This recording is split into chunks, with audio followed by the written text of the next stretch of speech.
that. So here comes, so Jack Perrin doing his thing, country corners, I'm playing the piano for him. Oh, what a time. Wonderful band, playing music, having the time of our lives. And now the dance is over. It's a Saturday night, the dance is over. I've been playing for Jack. Let's go and have a nice cup of, that's me saying let's go, not him.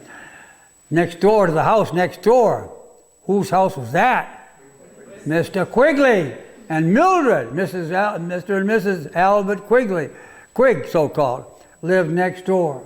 Nifty, nifty, nifty man, and boy, could he fill in the blank. Go ahead. What? Paint. That's the answer. Boy, could he paint. This man Quig could do little paintings, wonderful paintings. He was a jewel when it comes to making these paintings. His paintings are today famous, Quig's, very famous. I don't know what they're worth, each one, but boy, I'll bet you they're up there because he was awfully, awfully good at what he did.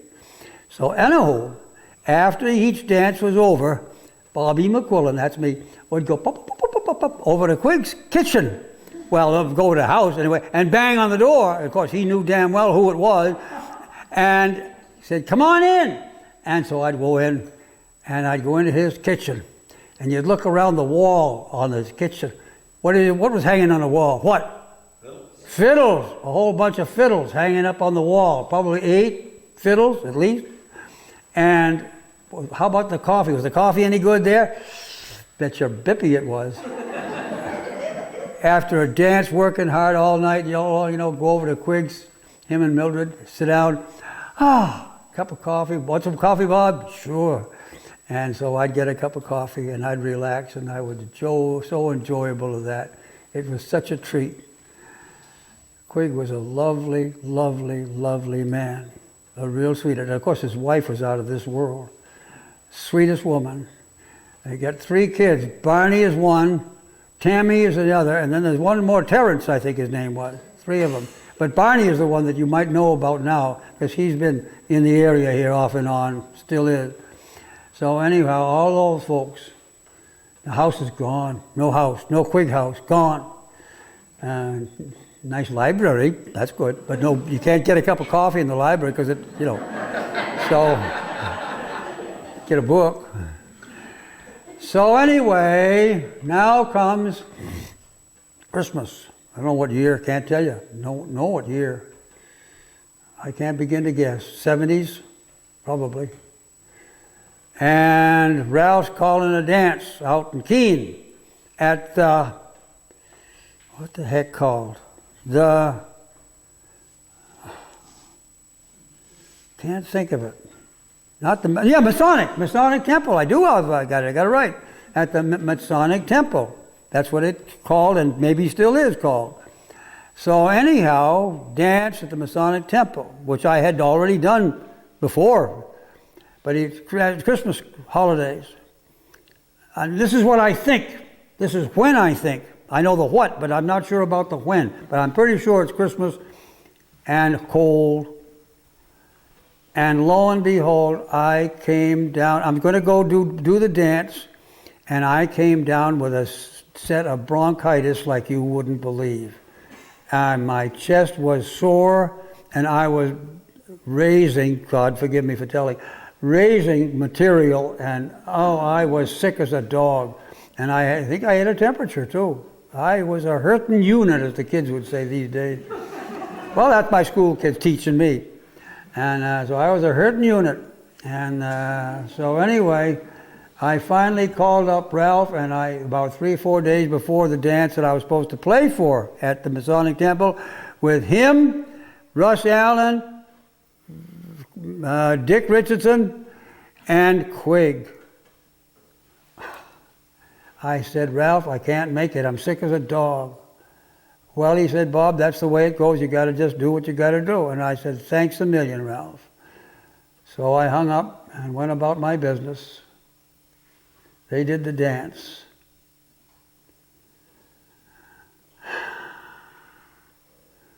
Within the month, Albert Quigley passed away. And he asked for me at that dance. Where's Bob, Ralph? And Ralph told him I was sick and he was sorry that I wasn't there. Quig.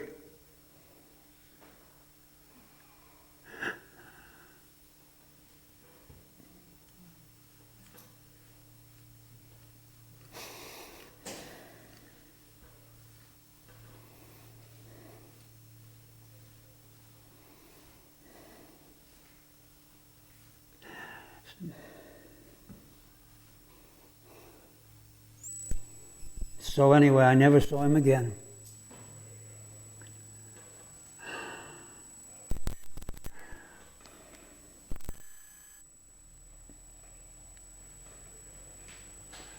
Well, this is all to do with Nelson, isn't it? Everything I've told you has got to do with Nelson. This is why I'm here tonight, talking about Nelson, the wonderful, wonderful town, the people in it. I haven't mentioned quite a few people, but this is I've told you about some things, at least. And that business of Quig was a toughie. And so now, what's supposed to happen is you got to take a break, and you can go blow your nose. Go, if you need to. And in the meantime, I'm going to break out some goodies that I got in these funny-looking packages here, and then maybe play a tune if I can. And I got an assistant, at least one, and no, I got two assistants that I know about that are here. I don't know if I got a third one. I don't think I got a third one. Maddie, are you here, Maddie? Oh, wait. Maddie Garland, a kid that's about 15 years old. No, a young man. No, it's a guy. No, Matt. No, he's not here. Matt Garland. He's one of my students. I'm teaching him how to play the piano. And this kid is a genius. Perhaps the best student well, now that's kind of tough for me to say, considering. Yeah, I know where we're going on this. We're talking about considering Max Nunemacher, who happens to be sitting out here in the audience somewhere. Can't see a damn thing. I guess he's out there. Where's Max? Max! Oh, there's Max. There's Max.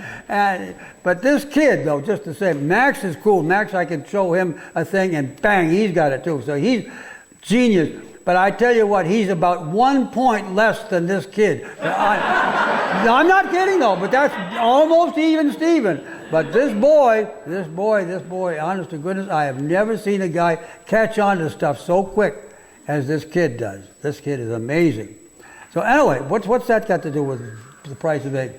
Oh, so at some stage of the game, now I'm going to play some tunes. But I got to get organized for that. And you can go take your break if you want. And then I'll get myself set up to play you a few tunes. I have to tell you that, now. What tunes? What tune? What do you mean tune? Well, the tunes they started to come out of this book. What's the book? The Nelson Music Collection. Selected authentic square dance melodies. Newton F. Tolman and Kay Gilbert from Peterborough. He was from here, of course, from here, lived here. And he says ready?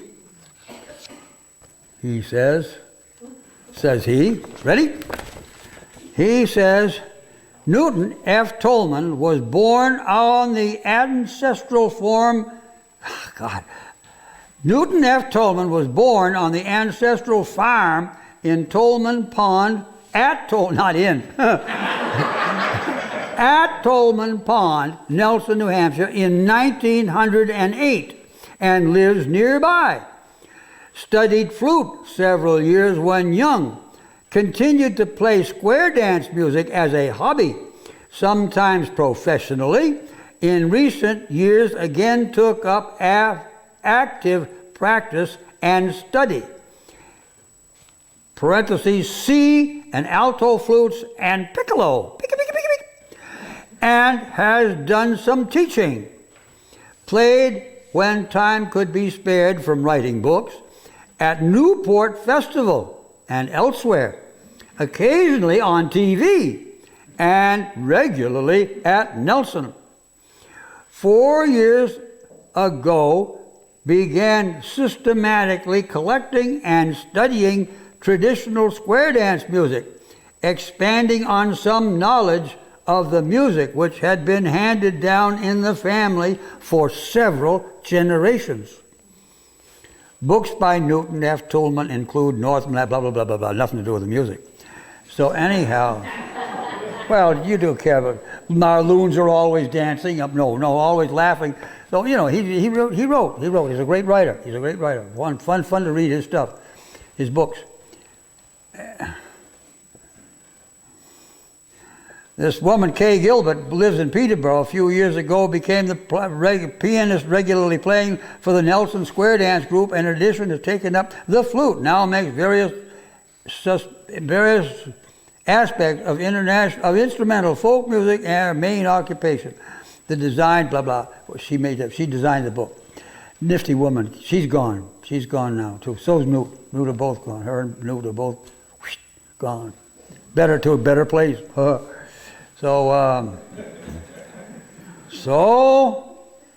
now I got this Newt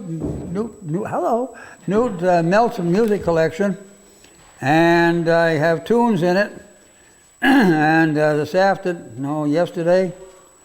yesterday I went through, had a piece of paper, which is right here, and I wrote down tunes with which I was familiar. Ross's number 4, Bachelors, the F tunes, key of F, 1 flat. You know how you can tell those two tunes apart, Ross's number 4 and Bachelors? They sound quite a lot alike. Like kissing cousins, so to speak, these tunes. Well, Ross's number 4, do you know do, re, mi, solfeggio? Do you know do, re, solfeg? Do, re, mi, fa, sol, la, ti, do, ti, la, sol, fa, mi, re, do. Mi, re, do, ti, la, sol, la, sol, fa, mi, do, ti, re, sol, fa, mi, sol, do. Mi, re, do, ti, la, sol, la, sol, fa, mi, do, ti, do, re, mi, fa, sol, la, do, mi, re. R. What's R go with? Come on. What? Ross. R goes with Ross. That's how come I could keep those two tunes straightened out. Because if it wasn't R, Ross, it was B, Bachelor, but there is no B business in solfege. You follow me? See how it worked? That's how I kept them separate all those years. These years. For crime's sake, for the last 60 years. Well, that's how I did it. Very useful. That's true. Well, so anyway, and then I went through and I threw the list of tunes in here. Pigtown Fling, Flowers of Edinburgh, Larry O'Gara. Now, I can sing you these tunes. I can sing you tunes. No, you don't want me to do that. Cincinnati Hornpipe, oh my God, what a tune. I can try. Well, anyhow, so I got all these tunes written down, and I think to myself, I'm going to play these at this event here tonight. And so I get my box out, and I'm sitting there, and I'm working, and I go through the whole list of tunes. Do you suppose I could play any single one of them properly? Bleh! Oh, I'm telling you, I had the awful list. Is that an adjective? The awful list time trying to play these things. I couldn't do it. I really drove myself nuts.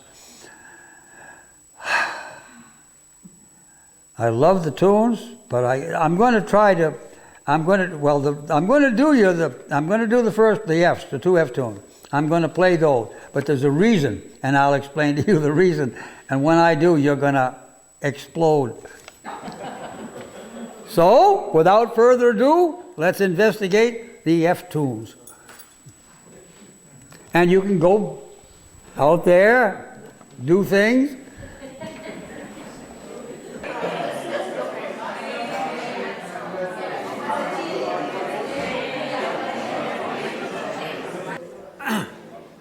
you don't know my motto, how would you know my motto?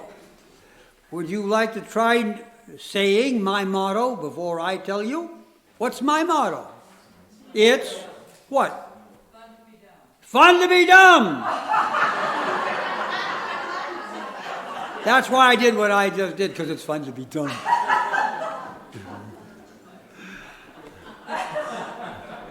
Harvey, if you got any sense, you'll get the hell out of here.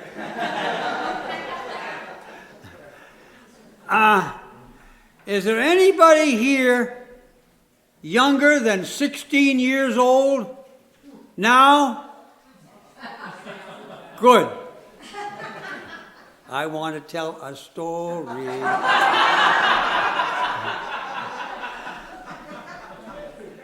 I want to tell you a story about when I played this very same accordion. Here, standing on that floor, facing this way, playing the accordion. Why was I doing that? Because Newt Tolman because Fran Tolman was not playing this, nor piano like, he was playing an upright.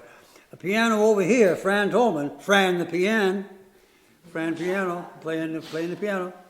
And Newt the flute was playing right here, facing that way, playing his flute. And I cannot explain to you how I happened to be here with the box. This one, this very same accordion. I can't explain how I came to be here in that spot with this box at that time. Firstly, I don't know what year it was. And secondly, I don't know if I don't think I had anything to do with playing for the dance, which there was a dance, in fact, going on at that time. The people were dancing, the hall was full of people. And Newt was standing there playing one of the F tunes, either Bachelor's or Ross's number 4. I don't know which tune he was playing one or the other of them. But I had my accordion, and it came into the hall. I can't explain how I got here. I don't know. I don't know why I was here. The circumstances of me being here, I cannot answer you. But anyway, I can tell you the what. And the what was that I stood right spang dab in front of Newt Tolman, who was standing on the stage like this here. It wasn't this stage, I don't think, but it was one like it. And I was standing on the floor right in front of him. And he was playing this F tune. And I had this box. And I get about that far away from Newt Tolman, in front of him, facing him, playing this thing. Nice and quiet? You gotta be kidding me.